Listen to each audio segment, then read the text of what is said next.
Podnikatelia si myslia, že platiteľom DPH môže byť len SRO. Stále sa stretávame s otázkou, či platiteľom DPH môže byť aj živnostník alebo iba SRO.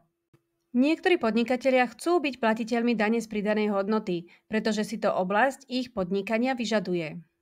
A mnohí z nich si kvôli tomu, aby mohli byť platiteľmi DPH, zakladajú SRO v domnení, že ako živnostníci by sa platiteľmi DPH nemohli stať.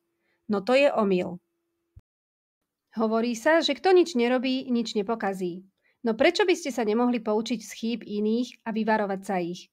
Zozbierali sme najčastejšie chyby, ktorých sa podnikatelia dopúšťajú a niektoré vás môžu stať nemalé peniaze. Poučte sa z nich a nezabudnite, že za dodržiavanie zákonov zodpovedá podnikateľ a nie jeho účtovníčka. Zákon o DPH nerozlišuje medzi týmito dvomi formami podnikania, ale platí bez rozdielu pre SRO aj pre živnostníkov. Takže nie je najmenší dôvod si myslieť, že živnostník nemôže byť platiteľom DPH. Byť platiteľom DPH znamená pre všetkých dodržiavať nové povinnosti, zvýšené náklady na administratívu a vedenie účtovníctva, ale byť platiteľom DPH môže mať aj svoje výhody, napríklad odpočítanie DPH pri nákupe zásob alebo majetku, pri obchodovaní s krajinami Európskej únie a podobne. Takže o DPH treba uvažovať z hľadiska vašej podnikateľskej činnosti a nie z pohľadu toho, akou formou podnikáte. To, či budete platiteľom DPH, nezávisí teda od toho, či ste živnostník alebo máte SRO, ale od výšky obratu, ktorý vaša firma dosiahne. Po prekročení tohto obratu sa stanete platiteľom DPH podľa paragrafu 4. Platiteľom DPH sa však môžete stať aj dobrovoľne, čiže aj keď nepresiahnete obrat, a to či ste živnostník alebo SRO. Pozor si treba dať aj pri obchodovaní so zahraničím.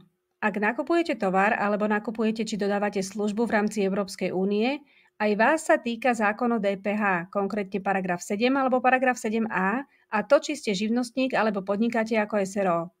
Dôležité teda pre vás ako podnikateľa, či už živnostníka alebo SRO, je sledovať si obrat a pri prekročení určitej sumy sa zaregistrovať.